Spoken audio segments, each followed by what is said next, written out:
Every video I do, my intention is to give a 13-second moment of silence to start it. Why 13? Because 24 is too long. 8, in my opinion, is not long enough. So 13 seconds will give me enough time to position myself correctly, get everything up to my standards, and give everyone a chance to listen.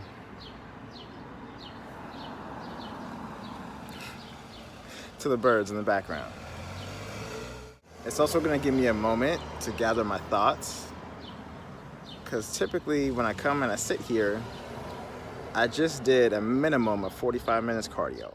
Whether I edited a video, whether I watched YouTube, whether I wrote a song, wrote a poem, no matter what I did, I was on the treadmill and my mind was going a minimum of 1,000 miles an hour. So after having all those thoughts go through my head and having ideas of what I want to talk about, I told you I don't know what I'm going to talk about until I sit down and talk. So I'm going to give a moment of silence to make sure everyone's aware of the sounds of nature. There are some people, for example, if you may be deaf, that can appreciate the sounds of nature. There are some people, for example, if you're blind, you might not be able to watch me on this video. There are people that have you could call it misfortunes, when it's honestly just like an unfortunate situation where you may not have typically what you consider to be normal. I'm going to use air quotes because when you look at your average human being or your normal human being and you learn in school about your 5 senses, not everybody has access to all 5 senses. And some people may not care. So let me do a reference as far as something I wrote. I got my iPhone 4S, I want to say in 2012. So prior to that, I had a Palm Pre, and I wrote these notes on my Palm Pre. So we're talking about 11 years ago. I used to talk about this thing called the Unity, and I'm still talking about this thing called the Unity.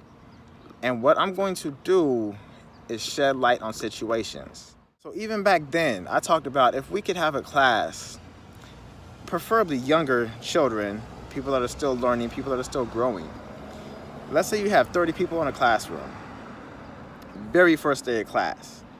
You tie one arm behind everybody's back and you ask them to do everyday chores or duties. Things that you would typically do on a daily basis. But guess what? Now you're doing it with one hand. When that activity is done and your hand is free again and now you're living your normal life, think about the people that don't have these things. For example, I have a friend named Brandy. She has a son who was born, I guess you could say, normal, obviously, and because of a drunk driver and an unfortunate situation, he lost one of his legs. This dude is still living life to the fullest. Thank you, God, for that. Shouts out to you, Brandy, and your son, and your whole family, obviously. I prayed for you way back in the day. Just glad that you're still here, you're doing okay, you guys are doing well. If you think about these things,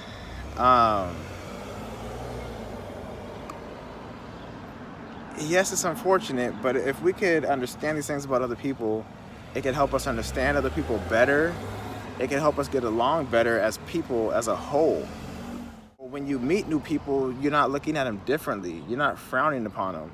You're not making them feel bad in any way, regardless what it is. And now the things that I say are going to be things that, regardless what comes out my mouth,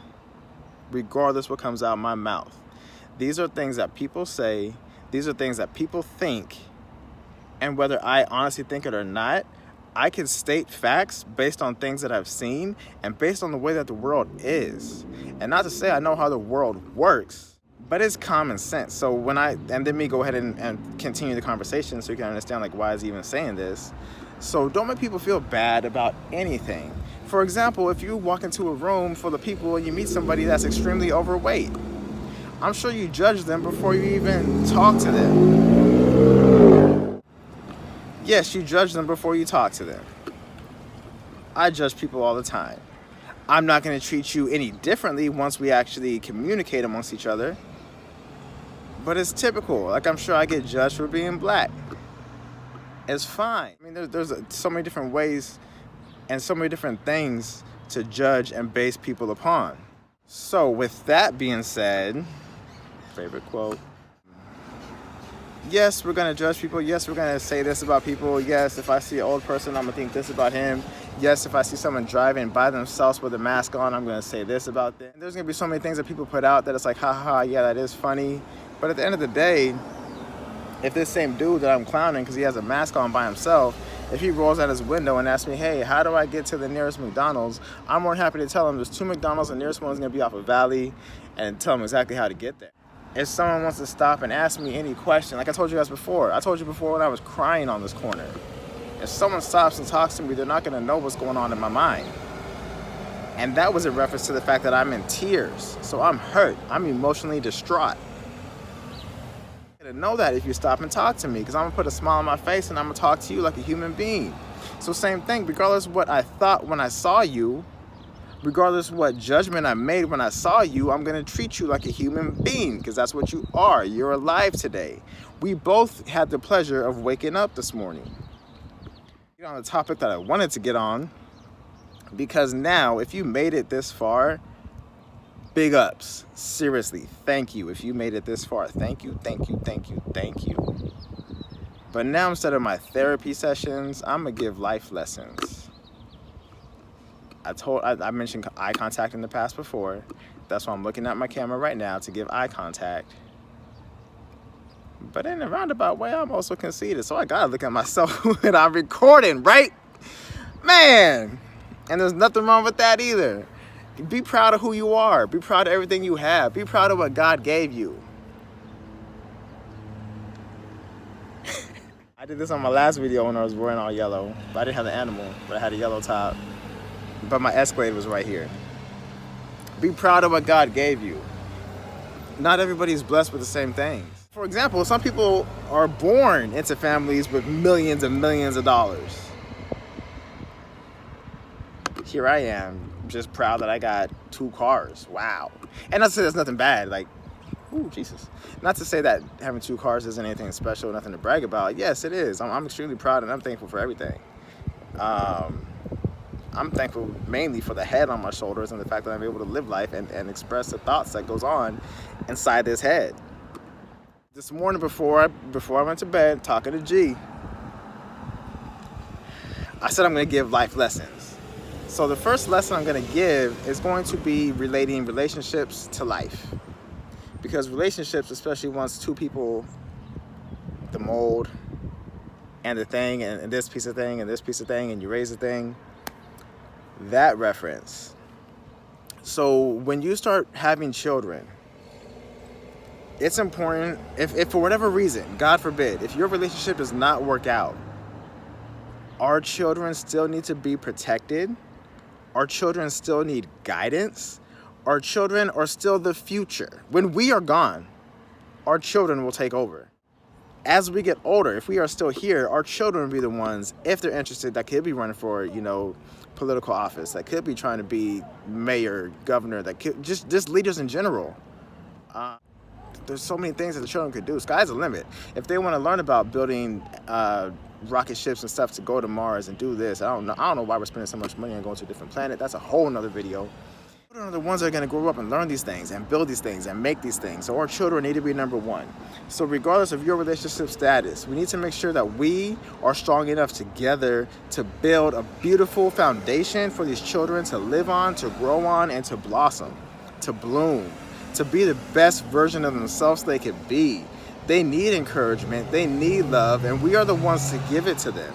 If we are not giving it to them, then there could be negative outcomes depending on their situation. Then we need to turn on the news One day I am going to turn on the news and count how many negative stories I see, which I'm sure will be at least 80%. If you take out the weather and the stock reports and all those little nonsense that they talk about, not to say nonsense, those things they talk about every day, you talk about actual news stories, I guarantee you a minimum of 80% will be negative. And we don't want our children growing up with this negative stuff around the whole entire world. I hope you can hear me because the car is coming by, there's an airplane above me, and I only have a minute left. This is when I'm going to start talking to you differently. It will still be my therapy, but I'm giving life lessons now. And these are through the eyes and the mind of a new extraordinary Mcknight. A new extraordinary Mcknight. I've told a lot of my story. I've told a fraction of my story, which I have given out quite a bit of information. But man, my head and my train of thought is on point. So I have nothing to worry about. And I feel confident giving information because I still have the mind of a child.